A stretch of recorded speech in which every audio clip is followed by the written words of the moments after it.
Welcome back to my channel. Guys, Amazon की ना एक हायरिंग है, फुल टाइम परमानेंट रोल है, LMQ क्वालिटी स्पेशलिस्ट। पहले जो रिक्वायरमेंट्स होती थी ना 2023 इवन की 2024 में, जो भी LMQ क्वालिटी स्पेशलिस्ट के रोल पे काम कर रहे हैं, हाइब्रिड रोल होता था। बट जो अब लेटेस्ट रिक्वायरमेंट है ना LMQ क्वालिटी स्पेशलिस्ट की, पहले ना मैं A to Z latest requirement समझा देता हूँ।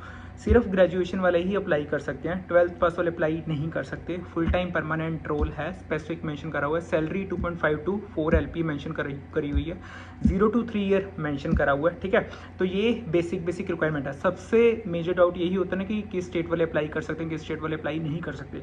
जो जॉब डिस्क्रिप्शन के अकॉर्डिंग है ना, Bangalore work from office mention करा हुआ है, वर्क फ्रॉम होम बिल्कुल भी नहीं है। ठीक है, तो ये एक बारी देख लेना। अगर वर्क फ्रॉम होम ही चाहिए तो फिर कोई और रिक्वायरमेंट्स हम सर्च कर लेंगे, बट ये स्पेसिफिकली वर्क फ्रॉम ऑफिस है। अगर वर्क फ्रॉम ऑफिस के लिए सूटेबल लगता है ना, देन अप्लाई करना।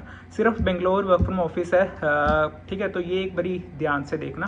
इवन कि जो स्टेट वाइज का मैं कह रहा हूँ ना, तो जॉब डिस्क्रिप्शन में ना कुछ भी ऐसा नहीं लिखा कि ये वाली स्टेट वाले अप्लाई नहीं कर सकते, ये वाली स्टेट वाले अप्लाई कर सकते हैं। तो इससे ना एक पॉइंट क्लियर हो जाता है कि कोई भी स्टेट वाले अप्लाई कर सकते हैं, क्योंकि अगर इंटरव्यू वॉक इन रहेगा या कोई भी रोल वर्क फ्रॉम ऑफिस है, तो कोई भी स्टेट वाले अप्लाई करके बेंगलोरी वर्क फ्रॉम ऑफिस करना पड़ेगा। ठीक है, तो ये बेसिक सी रिक्वायरमेंट थी।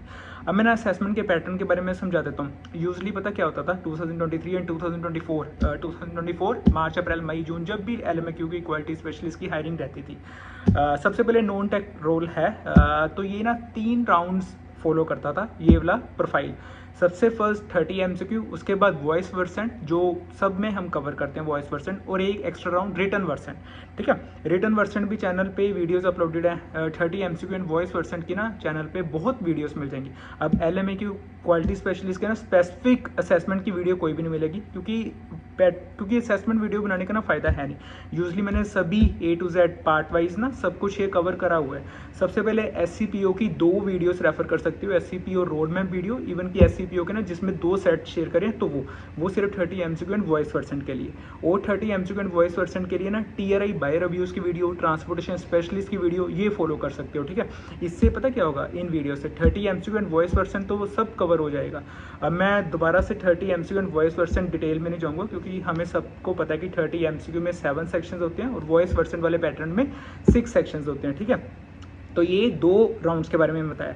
अब जो रिटर्न वर्सन होता है ना स्पेसिफिकली, तो वो हम कैसे करेंगे, जो गो AI की प्रोफाइल होती है ना, उसमें रिटर्न वर्सन मैंने बहुत कवर करे हुए हैं। यूजली रिटर्न वर्सन में वही 5 सेक्शंस होते हैं। ठीक है, वॉइस वर्सन में तो 6 सेक्शंस होते हैं, बट रिटर्न वर्सन में ना 5 सेक्शंस होते हैं। अब 5 सेक्शंस भी कौन कौन से, टाइपिंग वाला हो गया, वो जो रिटर्न वर्सन है ना, पूरा टाइपिंग एक्यूरेसी पे हम फोकस करते होते हैं। उस पर टाइपिंग हो गया, सेंटेंस कंप्लीशन हो गया, डिक्टेशन वाला पार्ट हो गया, इवन कि उसमें पैसे रिकंस्ट्रक्शन एंड ईमेल राइटिंग। ठीक है, तो ये 5 होते हैं। अब वॉइस वर्सन में जाओगे, वॉइस वर्सन में 6 सेक्शंस होते हैं। रीडिंग हो गया, रिपीट हो गया, क्वेश्चंस हो गए 24, देन उसके बाद सेंटेंस बिल्ड हो गया, उसके बाद हो गया क्या कहते हैं, story retelling and next open ended question. इसमें सिर्फ story retelling and open ended question पे हमें ध्यान देना पड़ता है। यूजली हम 4 सेक्शंस ना वॉइस वर्सन वाले ईजिली कर जाते हैं। ठीक है, क्योंकि उसमें इतना दिक्कत नहीं है। बट जहाँ पे हमें दिक्कत आती है ना, story retelling and open ended. Story retelling में भी हमें जो भी वो स्टोरी देते हैं, उसमें अपनी वोकैबुलरी यूज करके वही सेम स्टोरी ना 30 सेकंड्स के लिए बोलनी पड़ती है। और ये 3 स्टोरीज हमें देंगे, 3 स्टोरीज हमें अपनी वोकैब में बोलनी पड़ेगी। ठीक है, मीनिंग बिल्कुल एग्जैक्ट सिमिलर होना चाहिए वो स्टोरी का, बस यही याद रखना। ओपन एंडेड क्वेश्चंस में 2 टॉपिक्स देते हैं। टॉपिक्स कह लो, सिनेरियो बेस्ड टॉपिक्स हम कह सकते हैं कि कोई सिनेरियो बेस्ड टॉपिक दे दिया। ठीक है, 2 क्वेश्चंस होते हैं इसमें। जो टॉपिक देंगे ना, उसको हमें 40 सेकंड्स तक उस टॉपिक पे इलेबोरेट करना पड़ेगा, डिपेंडिंग की क्या सिचुएशन दे रहे हैं, क्या एजम्पशंस वो हमें दे रहे हैं। 30 MCQ में हम सबको पता है कि 30 MCQ में क्या क्या 7 सेक्शंस रहते हैं। First section fill in the blanks 14, next punctuation के बेसिस पे 2, then error detection, then again error detection. इस वाले एरर डिटेक्शन में भी 2 क्वेश्चंस होते हैं, नेक्स्ट वाले एरर डिटेक्शन में 3 होते हैं। ठीक है, उसके बाद पैसेज कॉम्प्रीहेंशन के बेसिस पे 2-3 क्वेश्चंस होते हैं। ठीक है, जिसमें कि हमें सिनेरियो बेस कुछ पैसेज में से दे दिया, पैसेज में से ना हमें उसके आंसर्स फाइंड आउट करने पड़ेंगे। तो ये पैसेज कॉम्प्रीहेंशन, जिससे नॉर्मली हम स्कूल कॉलेजेस में करते हैं ना पैसेज कॉम्प्रीहेंशन, तो वैसे वाले क्वेश्चंस होते हैं। उसके बाद हमारे को सेंटेंस करेक्शन वाला पार्ट दे दिया कि यूजली जो भी जंबल्ड वर्ड्स होते हैं, ठीक है, उसको हमें करेक्ट करके सीक्वेंस में लगाना पड़ता है। ठीक है, उसकी 4 ऑप्शंस दी होती हैं। तो ये सेंटेंस करेक्शन वाला हो गया। नेक्स्ट लास्ट पार्ट होता है एक बारी, हाँ, सिनेरियो बेस्ड क्वेश्चन। कोई भी सिनेरियो बेस्ड क्वेश्चन दे दिया। सिनेरियो बेस्ड क्वेश्चंस भी 3 होते हैं। 30 MCQ, आई थिंक ये 25 मिनट्स में करना होता है। और voice version side by timing चलती रहती है, रिटर्न वर्सन की भी साइड बाय टाइमिंग चलती रहती है। तो लिंक मैं लिंक के बारे में बताता हूँ, ठीक है। लिंक डिस्क्रिप्शन बॉक्स में, इवन की पिन कमेंट्स में मिल जाएगा। ये जो यूजली हायरिंग अपलोडेड होती है ना, हायर प्रो पे अपलोडेड है, बट अभी कोई रजिस्ट्रेशन लिंक नहीं है।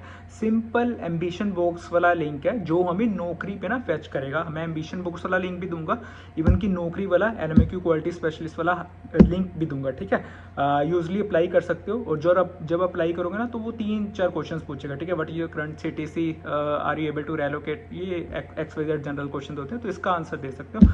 बाकी अगर कोई भी वर्क फ्रॉम होम एक्स्ट्रा रोज आते हैं तो वो अपलोडेड करता है, बट ये मान के चलो कि नेक्स्ट ईयर अगर कोई भी VCS SPS ईयर हो रहा है तो वर्क फ्रॉम ऑफिस हो सकते हैं, ठीक है। उसकी